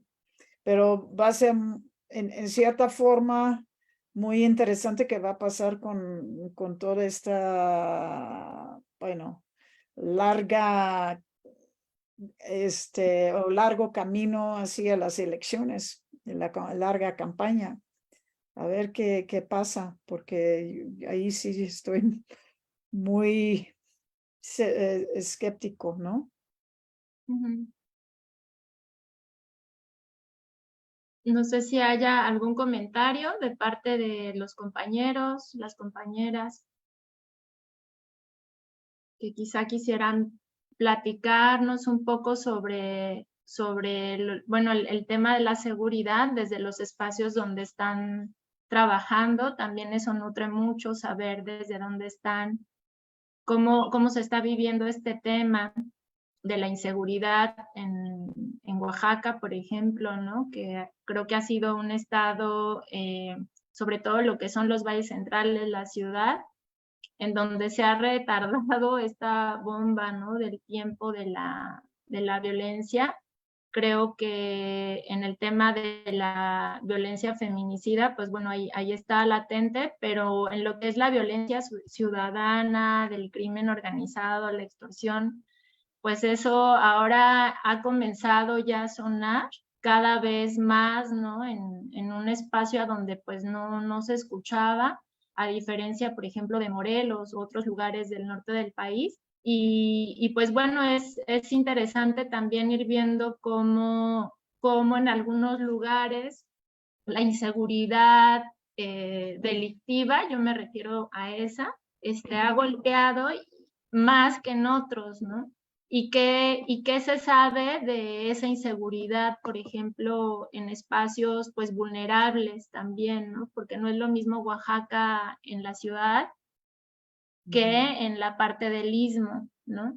Como esa diversidad también, que también está permeada por mucho esto que nos platicabas de la interseccionalidad y que es relacional también, ¿no? Entonces, cómo la violencia impacta cuerpos de manera diferente según su etnicidad, su clase, su género, ¿no? Y creo que en Oaxaca pues hay una diversidad, ¿no? Hay un pluriculturalismo y también pues personas que están más privilegiadas y que se ven expuestas a la violencia de manera diferente también, ¿no? Entonces no sé si por ahí hubiera algún comentario, algo que preguntar. Creo que tenemos mucho que reflexionar al respecto. Como lo comento, apenas, ¿no? Yo creo que apenas yo llevo en Oaxaca varios años, pero hasta años recientes, 2 o 3, es que empiezo ya a escuchar un poco más esto de, ay, ya, a mí ya me da miedo salir al centro a ciertas horas, ¿no? Por ahí una compañera no tenía coche antes por filosofía política, pero ahora ya dijo, voy a tener coche porque me da miedo realmente subirme a un taxi, ¿no? Cómo estas cosas se van transformando, van cambiando, pero también cómo las vamos normalizando, ¿no? Entonces creo que también la cuestión de la normalización, pues hay que revisarla, ¿no? Cómo ya vamos perdiendo espacios, ¿no? Y formas de sentirnos seguras. Sí, Charlene, tiene la mano alzada, adelante. Sí, es que justo lo que estás diciendo, Ala, me lleva mucho a pensar en lo que estaba diciendo Marian sobre las aproximaciones que hay para el vínculo de mujeres y paz. Y a mí me hace mucho sentido la última, es decir, la aproximación pragmática, ¿no? Es decir, las mujeres queremos la paz porque en contextos de conflictividad y de violencia somos las que salimos perdiendo, es decir, las violencias se ceban en nuestros cuerpos, ¿no? Se ceban en nuestras subjetividades. Entonces, o sea, no tiene nada que ver, creo yo, con el maternalismo, con las, ¿no? Que, ay, que somos cuidadoras, no, es decir, es una cosa de sobrevivencia, ¿no? Es decir, nosotras somos las más afectadas cuando hay contextos de inseguridad, ¿no? Y esto lo hemos estado viendo en los últimos 15 años pues, de esta guerra, ¿no? Entonces, a mí sí me hace mucho sentido este enfoque, y tratar de indagar más, ¿no? Es decir, yo creo que sí hay evidentemente experiencias como por ejemplo las madres buscadoras, que en efecto ahí hay toda una politización de la maternidad, de mujeres que están desesperadamente buscando a sus hijas y sus hijos, ¿no? Y esto lo vimos en Argentina, ¿no? En el Cono Sur en la época de las dictaduras, y ahora lo estamos experimentando aquí, que me parece que es el surgimiento pues, de un nuevo actor político muy importante, ¿no? Que lamentablemente tuvo que salir, ¿no? Porque si no, probablemente, o sea, es decir, sin esta guerra probablemente no se hubiera configurado, pero digamos, esa es una parte, ¿no? Según yo, del fenómeno, pero el otro es justamente, creo yo, nos lo explica esta aproximación pragmática que dice Marianne, ¿no? Y que yo creo que tiene mucho que ver con lo que Alaide está diciendo, ¿no? Es decir, cómo empezamos a percibir que las condiciones no están siendo favorables para que nos sintamos seguras, libres, confiadas, ¿no? Y entonces sabemos que si estas cosas empeoran, nuestras libertades se van a ir restringiendo, ¿no? Es decir, ya cada vez más pues vamos a estar encerradas en nuestra casa, ¿no? Viéndonos con nuestras amigas en una casa, o sea, es decir, limitándonos de hacer uso del espacio público, pues por el miedo a que algo nos pueda suceder. Entonces, en efecto, o sea, queremos la paz porque sabemos que nosotras ganamos mucho en espacios, en contextos, ¿no? Y en situaciones y en sociedades en donde no haya conflictividad social, porque nosotras podríamos estar, pues, sin estas preocupaciones que ahora tenemos muchas, de justamente no salir a cierta hora, no tomar un taxi, estarle avisando a todo el mundo en donde estamos, ¿no? Todas estas dinámicas que ya nos acostumbramos a habitar y a tener, pero que, pues que no deberían de ser normales, ¿no? Es decir, eso es algo muy preocupante, ¿no? Que hemos normalizado mandar nuestra ubicación en tiempo real a alguien, ¿no? Es decir, que atentan también contra nuestra privacidad, nuestra intimidad, es decir, contra muchas cosas, ¿no? Entonces yo creo que sí son aspectos que quizás hemos dejado pasar porque no hemos tenido espacios para reflexionar, pero sí, o sea, es decir, las condiciones en las que estamos viviendo en las condiciones en las que estamos viviendo, las más afectadas pues hemos sido evidentemente las mujeres, ¿no? Entonces, que estemos buscando espacios y vías para transitar hacia una sociedad en paz, pues sí me parece que lo hemos asumido ya como una suerte de responsabilidad, ¿no? Porque pues es el instinto de sobrevivencia también que se activa, creo yo, ¿no? Sí. Eso era gracias. Totalmente de acuerdo, eso es. Y si, por ejemplo, hicieron como un ejercicio con las personas en el grupo, que cada uno escribe como entre 2 y 5 temas de inseguridad, casi seguro que hay diferencias entre los hombres y las mujeres. Como tú percibes la seguridad o la inseguridad. Yo creo que ahí empieza, ¿no? Y entonces eso ya pero podría ser un tema muy importante para hacer una reflexión dentro del seminario, ¿no? Sí, nos dejas una tarea pendiente que tenemos que hacer, sin duda alguna. Y bueno, también esta parte que colocabas de pensar la seguridad más allá de lo ciudadano. Y justo tocas en un aspecto muy elemental de este seminario, que las próximas semanas vamos a estar también indagando, ¿no? En otras formas de pensar la seguridad que no nada más tienen que ver con la ciudadanía, que también tienen que ver con el hábitat, ¿no? Con lo comunitario, con una serie de aspectos que han quedado también discriminadas de esta agenda, entonces pues las vamos a ir retomando, así que pues muchas gracias, Marian, por justo también introducir, ¿no? Me gustó mucho esta forma en la que colocas, ¿no? Esto de la seguridad y también pues en Oaxaca hay un gran tránsito de migrantes y cada vez más se está notando en las calles en la ciudad de Oaxaca, de Venezuela, ¿no? Hemos visto también de otros países, de El Salvador, pero de Venezuela últimamente yo he visto a familias, incluso enteras, ¿no? Los semáforos, y pues justo cómo ir integrando también perspectivas inclusivas para estas poblaciones que están llegando, ¿no? Porque no nada más llegan de tránsito, algunas se quedan también por temporadas, entonces pues irlo pensando en conjunto. Y pues yo no sé, yo creo que es momento de ir cerrando, de agradecerte muchísimo por la dedicación, el tiempo, y pues bueno, al grupo también, gracias por estar presentes, vamos a seguir enlazados. Más adelante, pues esperamos tener también la posibilidad de un dossier en el que podamos ir compartiendo estos temas. Más adelante les vamos a ir informando, también a Mariano, ojalá que se anime a colaborar en este proyecto. Y pues no sé si Leti quieras decir algo, vi por ahí tu pantalla prendida.